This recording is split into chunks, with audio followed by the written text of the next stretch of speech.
this movie is giving us this real interesting picture of what it looks like to find out the truth about the world, right? Like you talked a minute ago, James, about I didn't realize it had to be countercultural in this way. That's sort of how that plays itself out in our Christian walks, is now that we see the world for what it truly is and we know the truth, we can't live in it the same way anymore. And progressively, we're going to live more and more differently in that world.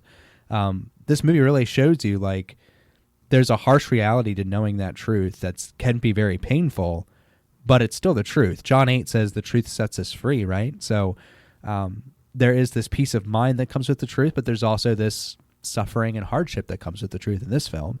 And I think that can be true of the Christian faith as well. Like, there's a sense in which the yoke is easy and the burden is light, but there's also a sense in which there's real hardship because you're burdened with knowledge. You're burdened with truth in a way that someone might not be, who is just living their life thinking, hey, what matters is where my next meal is coming from, and I've got money piled away, so I'll be okay, and that's all there is really to it. And, you know, their hardship is the struggle to find meaning in it, and that's the hardship we kind of see Neo having at the beginning of the film. The hardship changes to, now I know what the meaning is. How do I live as a result of that? But that's a big part of the picture that the Matrix give us, and it also gives us this picture of being slaves and not realizing it. And I thought maybe we could talk about that for a little bit, because everybody plugged into the Matrix is a slave to these machines, but they don't know they're in bondage. Morpheus talks about it being, Morpheus talks about it being a prison of the mind. And I think that's a really good way of thinking about it. And that, honestly, that might be a very good way of thinking about sin in general, that it really is a prison of the mind. And when you're under the yoke of slavery to it, you don't know it. Like, maybe deep down you have this feeling that there's something going on there, but you don't also, at the same time, you also don't know it. And I don't know if that even makes sense. I feel like there's certain things in life that you can know and not know at the same time. Yeah.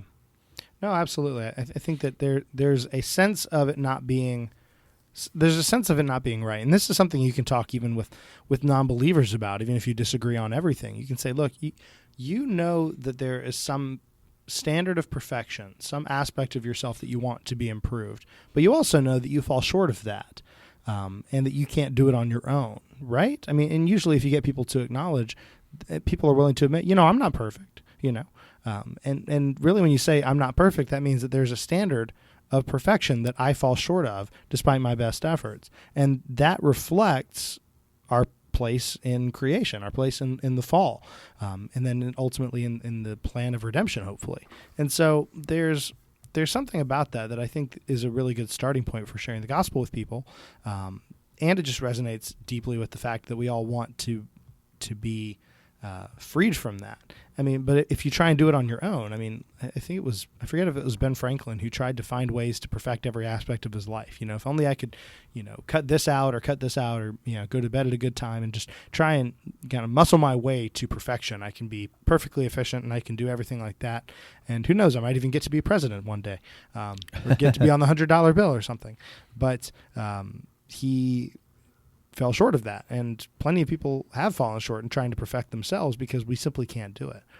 So I think that there's that aspect of it where that lack of perfection is a factor, but also, just like you said, that slavery, that bondage, the thing I will to do, I can't do, and the thing that I will not to do, I find myself doing. I think that there's a reason that people resonate so strongly with that, particularly once they hit a certain age, and so this movie really plays with that theme a lot. Yeah, Morpheus says it's the world that's been pulled over your eyes to blind you from the truth. And you just think about all these people in those little tiny amniotic fluid pods or whatever's going on there, and just enjoying their life. It's like, playing their video games, doing all the things of the Matrix world. And 2 Corinthians 4 says, even if our gospel is veiled, it's veiled to those who are perishing.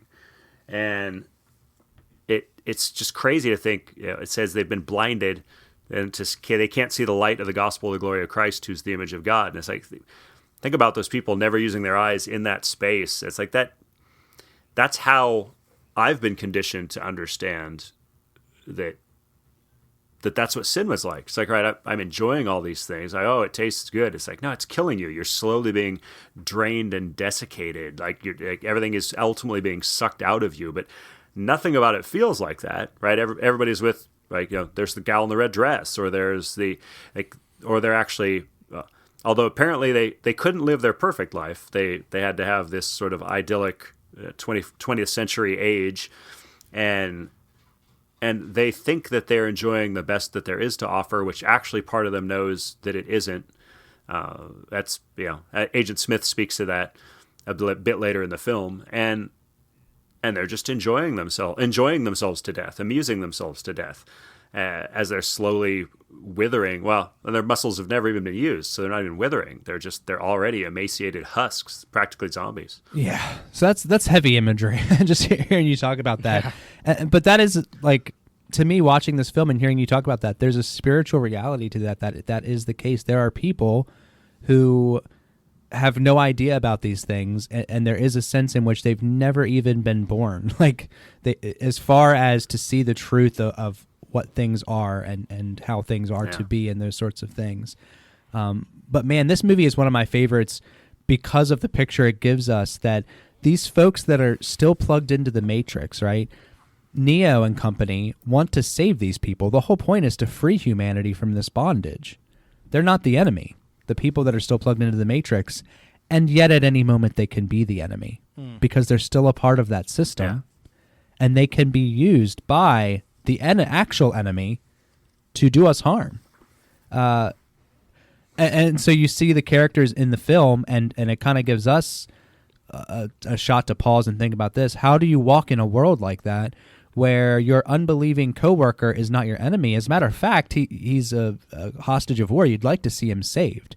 You pray that God would work a miracle in his heart and save him and unplug him from everything as well, and let him see the truth. But at the same time, at any point, because he's a part of that system, because he doesn't share the biblical values you do, and he doesn't see the truth as you see it, you have to be a little bit wary that he actually could be someone that's used by the enemy to do you harm, to do harm to your mission that God has put you on of the Great Commission. Man, it's just, this movie is one of the clearest pictures of that I've ever seen, where it kind of gives you that picture. I think sometimes people get a feeling about Christians like you just view the whole world as your enemy. Yes and no. And I think this movie is the closest I can come to explaining why it's yes and no. Yeah. They're not, but they are. But they're not. and it's in this way. They're actually the ones that we're still here carrying out this great commission that Christ has given us. God is saving people. He's unplugging people, if you will, using the analogy of this movie. But until they are, they're still a part of that system that makes them, in a sense, the enemy still. It's just a pretty cool picture, I think. Yeah, Ephesians 6 says we don't wrestle against flesh and blood, but against the rulers and the authorities, the cosmic powers over this present darkness, and spiritual forces of evil in the heavenly places. And so on the one hand, you could think, well, they're only enemies if the agents jump into them. But Morpheus puts it, I love the way, I think you're right, he slices it really finely. He says, when you're inside, you look around and you see businessmen, teachers, lawyers, carpenters, the very minds of the people we're trying to save. But until we do, these people are still part of that system, and that makes them our enemy.